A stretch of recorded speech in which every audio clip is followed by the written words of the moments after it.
ఓడేసి సమస్య మీద నిలబెట్టి పంచాయతీలో చాలా ముఖ్యమైన పాత్ర పోషించారు.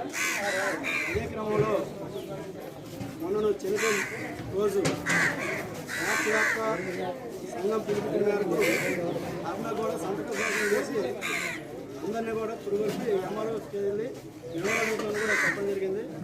ఈలోకి ఆయనకి నేపాలంగా ఆరోగ్యం పోలేక ప్రకారంగా మానవ చెందిన వారి మరణానికి ఈరోజు రైతు కోసం ప్రధానంగా వెంకటరాజపురం దగ్గర పెద్ద చెరువు ఉంది. ఆ చెరువు బూటి మండలంతో పాటు పాలకొండ కొండాపురం ఇంకా 5 గ్రామాలకి పెద్ద ఎత్తున నీరు ఇస్తుంది. ఆ నీరుని రిజర్వ్ చేయడం చెరువు. అదే సమయంలో ఆ చెరువు పైన షట్టర్లు బాగోకపోతే ఆ బాగోయే షట్టర్ని మార్చడం కోసం ఇరిగేషన్ ఆఫీస్ దఫాలుగా రైతులు కోరేసి ఇద్దరుగా అక్కడ గ్రామస్తులు కూడా వెళ్ళి సమస్యలు చెప్పడంలో ఆ రకంగా రైతు సమస్యలు పనిచేస్తూ చివరి వరకు కూడా అంశాల మీద పనిచేసి కాలం పొందారు. వారికి ఆంధ్రప్రదేశ్ రైతు తరఫున భారత్ కూడా మన్నించేలా తరఫున మరోసారి ధన్యవాదాలు గడిస్తాం.